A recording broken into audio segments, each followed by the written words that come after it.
Wizards of the Coast has a PR and marketing machine that is misfiring. In today's video, we'll be taking a look at the hottest selling cards in Magic, of course, but none of these cards are Commander Masters. What has gone wrong with this product? Which cards are the top 10? And with Wizards of the Coast already talking about Doctor Who and Throne of Eldraine, what does this mean for Commander Masters? Stay tuned, you don't want to miss this.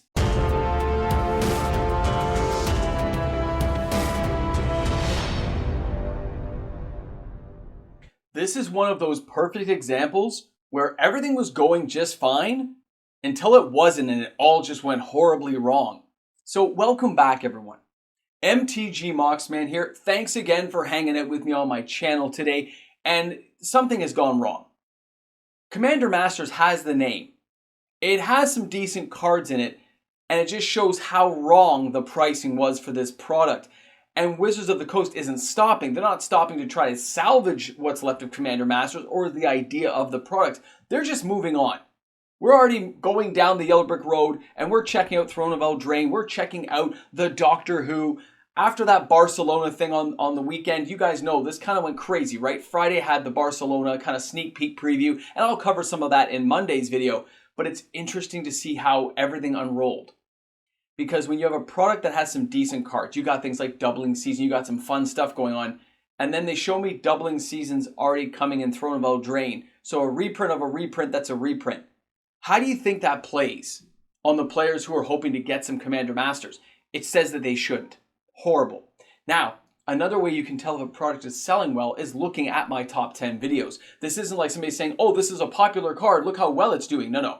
I'm giving you sales volumes. I'm literally going in and counting cards to find out how many actually sold. So if you see a card that, doesn't make my list, it means it had less than the lowest card. So if you look at my number 10 card, that means any Commander Masters card fell below that. It means I couldn't find a high enough, large enough count to make my top 10. Now, there are some cards that are not Lord of the Rings this week. There are a few oddball cards that we will talk about during the video that make it interesting. But again, these cards are not from Commander Masters. They're not even in the actual set. They are cards related to the upcoming products that show popularity and what players think will be worth buying. So think about this as you go through. Realize that Wizards of the Coast is just going to keep beating to their own drum, which means you as a player, you as a consumer at home, need to beat to your own drum too and decide which products you choose to engage with, which ones are worth buying, and which ones you think will hold the value that you care about as a player. Because this is going to be a wacky world. When you see a Commander Masters product, a Commander product, a Masters product, the names smashed together. It's like He-Man Masters of the Universe, and nobody cares. And that's what Wizards of the Coast is about to find out. And it doesn't mean that the product's not going to sell at all. It's just not going to sell the way they think it's going to sell. And that will be a crushing kind of like get down to earth, Wizards, and realize that there are other things out there that players are more interested in engaging in. And it's not just Commander. Although it's the most popular format, it's not the only format that players play in. So let's get this video started. Let's start at number 10. Let's go down to number 1 and find out what the hottest selling cards in Magic were this week by volume. Now, starting out at number 10 is Mox Tantalite, and that's from Modern Horizons. Now, this card had 2,112 sales this week, an average price tag of $6.25 US. The market price is $5.39 US. A foil is $22.28 US. And it's €5.40 to get this card into your house. Now, when I checked around locally, this card's around $10 here in Canada, but it has been sold out. And there is a reason of what's going on. The card itself does have Suspend 3, but also has the /0, so you spend it for 3 turns. You don't have to pay anything when it comes into play. And of course, it adds 1 mana of any color to your mana pool. The interesting thing compared to most new Moxes is this is not legendary, okay? But when we saw the spoilers come out, and that's for the Doctor Who, here is the face of Bo. Now, this is a 1 white, 1 red, 1 blue, and 1 generic. And it says it's a 0/4. It is a legendary creature, alien advisor. You can tap it. You may cast a spell with Suspend from your hand. If you do, pay its suspend cost rather than its mana cost. So depending on the suspend spells you're using, it could be free, it could be zero, which makes these kind of combination cards a little more powerful than people realize. Now, a lot of people are taking advantage of Mox Tantalite because of this reason, as well as other suspend cards I mentioned in my suspend video. You can go back a couple of days if you want to watch that. It is a little bit longer. It's a 20-minute video, but it starts showing some of the power of suspend cards and what could be used with cards like Bow. Now let's go ahead and take a look at our number 9 card this week. And number 9 is Barad-dûr, and that is from Lord of the Rings. Now, this card still has 2,364 sales this week, an average price tag of $1.47. The market price is $1.54. A foil is $1.40, and it's €1.22 to get this card into your house. Now, the amass ability on this card is something unique and fun to play with. In the later years, this card, if it's not reprinted soon, would probably hit the $5 to $7 mark, depending on its playability and vitality inside secondary spheres like Commander. So I'll be looking forward to seeing how this card plays out, but I enjoy using it right now. It has been added to my Throw Bowl deck, so it's a great card and it's really cheap to get your hands on. Number 8 is Rivendell, back into the top 10 this week. 2,589 sales this week with an average price tag of $1.20 US. The market price is $1.26 US.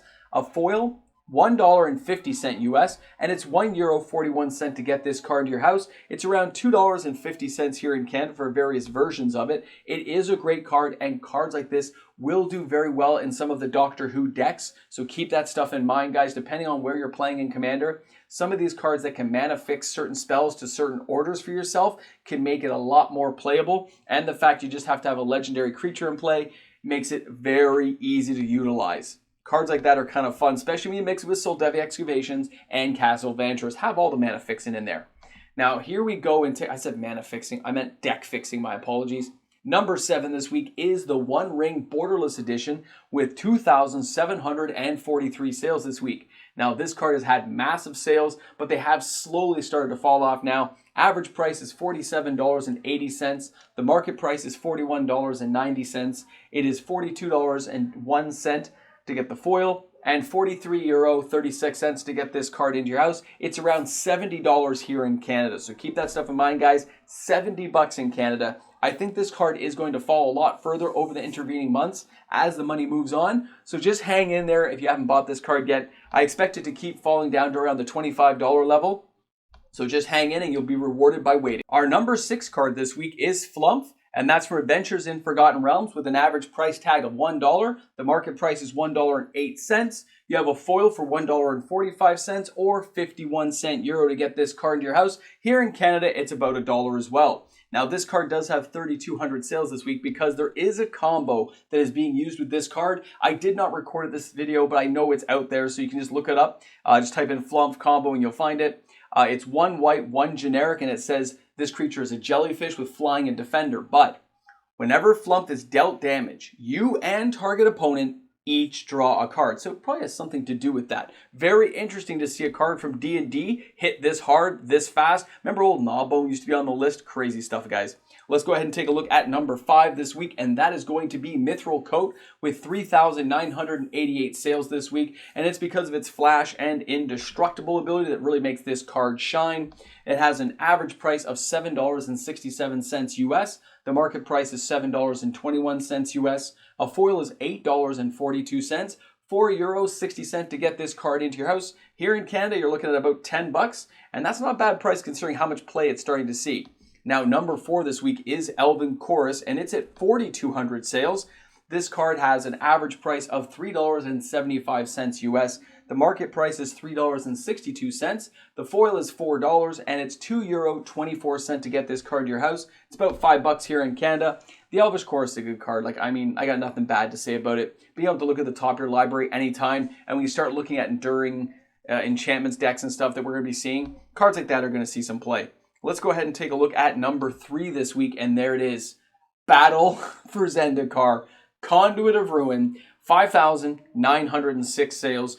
Average price, $4.03. Market price, $3.85. The foil is $9.99. €1.46 to get this card to your house. $6 here in Canada, sold out, by the way. So why is this card selling? We'll take a look at this. It is a 6 casting cost 5/5 Eldrazi. When you cast Conduit of Ruin, you may search your library for a colorless creature card with converted mana cost of 7 or greater, reveal it, and then shuffle your library and put that card on top. The first creature spell you cast each turn costs 2 less to cast. This explains why. Now, if this card sees continuous play and augments the new Eldrazi Commander Masters decks, then this card's going to shoot up and gives Wizards some more reprint equity. Keep that stuff in mind. Those who got into this card early, I understand. I totally get it. Now, let's go ahead and take a look at our number 2 card this week, and that is the Troll of Khazad-dûm again. 5,923 sales, and we know why. We know why this one's selling, and it's because of that swamp cycling for one. Great, if you get this guy late in the game, you got a giant 6/5 guy. Cool, right? But it's the very early ability where you can just swamp cycle to get a land you need that makes it so amazing, which of course leads us down to number 1 this week. We're back here with Lorien revealed again. Lord of the Rings dominates the sales this week, guys. 6,821 sales. The average price on this is shooting up 100% from where we saw it a week ago. The average price is $325. Go ahead and take a look at last week's video. You might be a little bit shocked to see how much this thing is rising. $2.46 is the market average. A foil is $6.82. I love that disparity. And it's 54 euro to get this card to your house. Here locally, it's sold out. If you wanted to buy it, though, it's around $6 right now. Now, take a look at the card. Again, you can draw 3 cards late in the game. That's fantastic. It's the island cycling that players care about, just like the Troll. The early ability to get rid of things and get stuff going is just amazing for players to have. So there you have it, guys. This is your top 10 this week. These are the actual cards that are selling the most copies and making a dent in what's going on in the secondary market. So thanks again for hanging out with me on the channel. And remember, if you enjoyed today's content, don't forget to like and subscribe. Turn on your notification bells as I have new daily uploaded content every single day. There's always something to talk about in the world of Magic the Gathering. You don't want to miss out and join the conversation. Hit down there, put some comments out there. Looking forward to talking to you guys. And of course, I look forward to seeing you guys all tomorrow for the reserve list top 10 and the live stream, 6:30 Eastern Standard Time. Have a great day, everyone. Bring a friend to Magic. It's such a great game. Don't worry, you didn't miss it. You're here at the end. This is the credits that are rolling. See all these people here? See all these names flashing by you? These are the supporters of the channel. These are my patrons. Patrons of the arts who say, you know what, we want to support your channel, bro. We like the Mox Man. And here they are, supporting. You made it to the Ramble Jamble. You know what I forgot to do during this video? I forgot to shill for myself. If you're going to buy any of these cards, please remember to use my affiliate link for TCG Player. It is found in the description of the video. And that allows me to get cards for the channel. So every time you click that link, I get a 3.5% kickback for this channel. So yeah, please remember to use that if you're going to be buying any of these cards. I forgot. I've been forgetting lately. You get so caught up in the excitement we're talking about that I forget to mention those things. But I'm sure you guys are using my link most of the time. So I appreciate it, guys. It helps the channel. I just buy cards for the channel. And if you're here at the end of the video, here's an oddball for you. Oddball. Honorable mention goes out to a dark card. Carnivorous Plant. It's a 4/5 common. But somebody bought 900 copies. Is somebody buying dark cards? 900 copies of a common? Interesting. I'm watching you, whoever you are out there. I'm watching.